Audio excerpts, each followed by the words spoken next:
नमस्कार दोस्तों, ओम लाइब्रेरी के इस करंट अफेयर्स के सेशन में आप सभी का हार्दिक स्वागत है। शुरू करते हैं आज के करंट अफेयर्स। आज के करंट अफेयर्स शुरू करें इससे पहले मैं आप सभी को बताना चाहूंगा कि हम हमारे इस YouTube चैनल पर लेकर आते हैं आप सभी के लिए सबसे नवीनतम करंट अफेयर्स। शुरुआत करते हैं कल के प्रश्न से। कल हमारे द्वारा प्रश्न पूछा गया था कि किन दो भारतीय पावर लिफ्टर्स को राष्ट्रीय डोपिंग रोधी एजेंसी नाडा द्वारा अनांतिम रूप से निलंबित कर दिया गया है। इसका सही उत्तर है सविता कुमारी एवं अंकित सिसोदिया। आइए जानते हैं राष्ट्रीय डोपिंग रोधी एजेंसी नाडा के बारे में। नाडा के महानिर्देशक नवीन अग्रवाल हैं। राष्ट्रीय डोपिंग रोधी एजेंसी भारत सरकार द्वारा स्थापित की गई थी, जिसका उद्देश्य भारत के लिए स्वतंत्र एंटी डोपिंग संगठन के रूप में कार्य करना है ताकि खेलों को डोप मुक्त किया जा सके। बढ़ते हैं आज के पहले प्रश्न की ओर। भारतीय मौसम विभाग की चेतावनी प्रणालियों को कितने श्रेणियों में विभाजित किया जाता है? 3, 4, 5 या 6? इसका सही उत्तर है 3। आइए जानते हैं भारतीय मौसम विज्ञान विभाग के बारे में। इसकी स्थापना 1875 में की गई थी, जो पृथ्वी विज्ञान मंत्रालय के अधीन कार्य करता है। इसका मुख्य उद्देश्य मौसम संबंधी टिप्पणियों और मौसम पूर्वानुमान करना है। यह कार्य भारतीय राष्ट्रीय महासागर सूचना सेवा केंद्र के सहयोग से संपादित किया जाता है। मौसम विभाग की चेतावनियों को मुख्यतः 3 श्रेणियों में बांटा जाता है एवं हाल ही में दक्षिण बंगाल की खाड़ी में चक्रवाती तूफान आगे बढ़ रहा था, जिस संबंध में संबंधित सूचनाएं इसी विभाग द्वारा दी जा रही थी। बढ़ते हैं अगले प्रश्न की ओर। हाल ही में किस प्रदेश द्वारा श्रम सिद्धि अभियान की शुरुआत की गई है?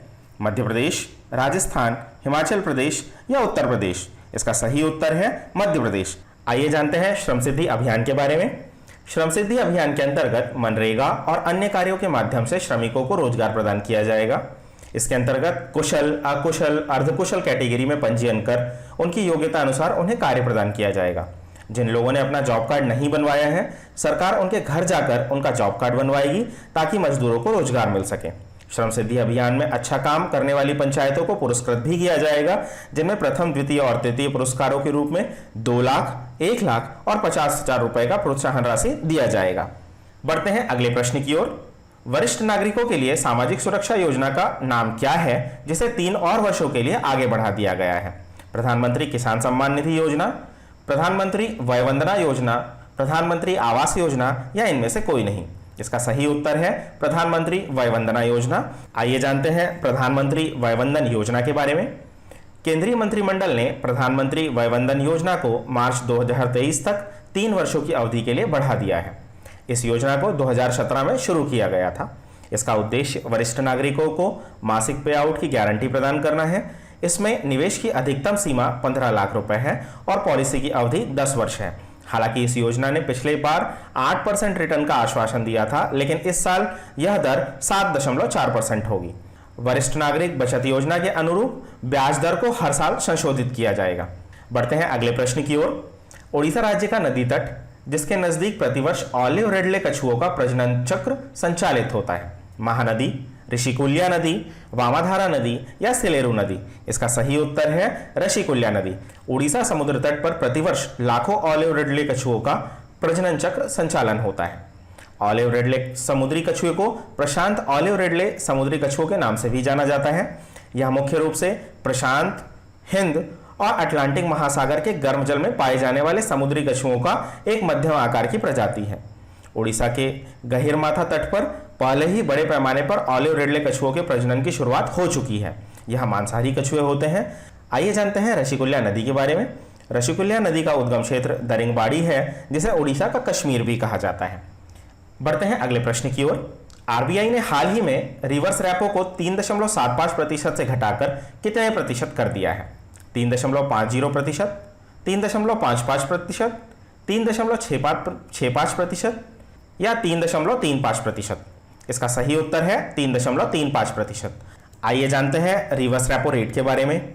रिवर्स रेपो रेट वह दर होती है जिस पर बैंक आरबीआई के पास अपनी रकम रखकर ब्याज हासिल करते हैं, उसे रिवर्स रेपो रेट कहा जाता है। रिवर्स रेपो रेट में कमी का मतलब यह होता है कि बैंक जो राशि रिजर्व बैंक के पास जमा करेंगे उस पर उन्हें कम ब्याज प्राप्त होगा। रिजर्व बैंक द्वारा बाजारों में नकदी की तरलता को नियंत्रित करने के लिए रिवर्स रेपो रेट काम आती है। नकदी बाजार में जब भी बहुत ज्यादा दिखाई देती है तो आरबीआई रिवर्स रेपो रेट बढ़ा देता है, जिससे कि बैंक ज्यादा मुनाफा कमाने हेतु अपनी रकम उनके पास जमा करा देते हैं। आइए बढ़ते हैं अगले प्रश्न की ओर। आरबीआई ने 22 मई 2020 को रेपो रेट में कितने फीसदी की कटौती की घोषणा की है? 0.4%, 0.7%, 0.8% या 0.2%? इसका सही उत्तर है 0.4%। आइए जानते हैं रेपो रेट की कमी लोगों को किस प्रकार से फायदा पहुंचाती है। जब रिजर्व बैंक द्वारा रेपो रेट में कमी की जाती है तो कमर्शियल बैंकों को रिजर्व बैंक से मिलने वाला लोन सस्ता हो जाता है। कमर्शियल बैंकों की आरबीआई से उधार लेने की लागत घट जाती है, अर्थात उन्हें रिजर्व बैंक से सस्ती दर पर लोन मिल जाता है। अब कमर्शियल बैंक भी सामान्य जनता को उधार दिए जाने वाले होम लोन, पर्सनल लोन, वाहन लोन इत्यादि पर वसूली की जाने वाली ब्याज दर में कटौती कर देता है, तो सामान्य जनता को भी सस्ती दरों पर लोन मिल जाता है। और जिन लोगों ने भी सभी प्रकार के लोन पहले से लिए हुए हैं तो उनके द्वारा बैंक को दी जाने वाली मासिक किस्त ईएमआई में कमी आ जाती है, जो कि रेपो रेट में कमी आए बिना संभव नहीं होती है। आरबीआई ने रेपो रेट में 0.4% की कटौती का ऐलान किया है। पहले रेपो रेट 4.4% थी, जो अब 4% हो गई है। कोरोना वायरस संबंधी उपायों से निपटने के लिए पिछले 2 महीनों में आरबीआई गवर्नर शक्तिकांत दास की यह तीसरी प्रेस कॉन्फ्रेंस थी, जिसमें आरबीआई गवर्नर ने पहली कॉन्फ्रेंस 27 मार्च और दूसरी कॉन्फ्रेंस 17 अप्रैल को की थी। इन दोनों प्रेस कॉन्फ्रेंस में गवर्नर ने अर्थव्यवस्था में तेजी लाने और बैंकिंग सिस्टम में लिक्विडिटी बढ़ाने हेतु कई उपायों की घोषणा भी की। बढ़ते हैं अगले प्रश्न की ओर। यूनिसेफ और किस कंपनी ने कोविड-19 से प्रभावित हुए बच्चों और परिवारों की सहायता के लिए भागीदारी की है? एयरटेल अफ्रीका, जियो प्लेटफॉर्म लिमिटेड, अडानी ग्रुप या टाटा ग्रुप? इसका सही उत्तर है एयरटेल अफ्रीका। आइए जानते हैं इस साझेदारी का उद्देश्य। यूनिसेफ और एयरटेल अफ्रीका के बीच हुई इस साझेदारी का उद्देश्य बच्चों को दूरस्थ शिक्षा तक पहुंच प्रदान करना और मोबाइल नकद हस्तांतरण के माध्यम से उनके परिवारों तक नकद पहुंचाना है। यूनिसेफ और एयरटेल अफ्रीका द्वारा मोबाइल तकनीक का इस्तेमाल लगभग 133 मिलियन स्कूली बच्चों को लाभान्वित करने के लिए किया जाएगा। इसमें उपसहारा अफ्रीका के 13 देशों के बच्चे शामिल हैं जो कोविड-19 महामारी के कारण स्कूल बंद होने से प्रभावित हुए हैं। एयरटेल अफ्रीका उन चुनिंदा वेबसाइटों को जीरो रेट करेगा जो शैक्षणिक सामग्री तैयार कर रहे हैं और बच्चों को बिना किसी लागत के डिजिटल सामग्री तक पहुंच प्रदान करेंगे। आइए बढ़ते हैं अगले प्रश्न की ओर। फ्लिपकार्ट ने ग्राहकों को डिजिटल मोटर बीमा पॉलिसी देने के लिए किस कंपनी के साथ समझौता किया है? रिलायंस, अडानी ग्रुप, बजाज या इनमें से कोई नहीं? इसका सही उत्तर है बजाज। बढ़ते हैं अगले प्रश्न की ओर। किस राज्य सरकार ने हाल ही में स्टार्टअप को बढ़ावा देने के लिए साइबर स्पेस एस्केलेटर लॉन्च किया है? महाराष्ट्र, मध्य प्रदेश, कर्नाटक या गुजरात? इसका सही उत्तर है कर्नाटक। बढ़ते हैं अगले प्रश्न की ओर।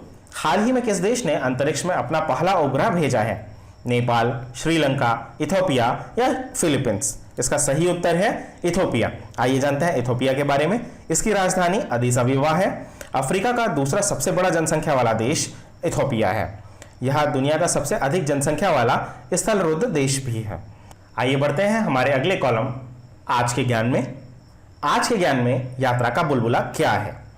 यह पर्यटन को बढ़ावा देने का एक कार्यक्रम है जो उन देशों ने बनाया है जहां कोविड-19 महामारी को नियंत्रित करने में अच्छी सफलता मिली है। इस कार्यक्रम के अंतर्गत बाल्टिक क्षेत्र के देश आपस में व्यापार संबंध को फिर से जीवित करेंगे और पर्यटन जैसे क्षेत्रों को बढ़ावा देंगे। यह कैसे काम करेगा? एस्टोनिया, लातविया, लिथुनिया जैसे देश के निवासी एक दूसरे के देशों में बिना क्वारंटाइन में गए हुए मुक्त रूप से रेल, हवाई जहाज और समुद्री जहाज से यात्रा कर सकेंगे। इस क्षेत्र में दूसरे देशों से आने वाले लोगों को 14 दिनों तक क्वारंटाइन से गुजरना होगा। मुक्त रूप से इस क्षेत्र में यात्रा करने के लिए यहाँ के निवासियों पर भी कुछ शर्तें लागू होंगी, जैसे उदाहरण के लिए वह पिछले 14 दिनों से बाहर नहीं गया हो और कोविड-19 से संक्रमित नहीं हुआ हो, साथ ही वह ऐसे व्यक्ति के संपर्क में नहीं आया हो जिसे यह संक्रमण हो चुका है। चलिए बढ़ते हैं आज के प्रश्न की ओर। आज के प्रश्न में आपको बताना है कि किस देश के वैज्ञानिकों ने हाल ही में सुपर अर्थ की खोज की है। इसके ऑप्शंस हैं चीन, जापान, न्यूजीलैंड और रूस। दोस्तों आप सभी अपने उत्तर कमेंट बॉक्स में दें। आई होप कि आपको हमारा आज का सेशन पसंद आया होगा।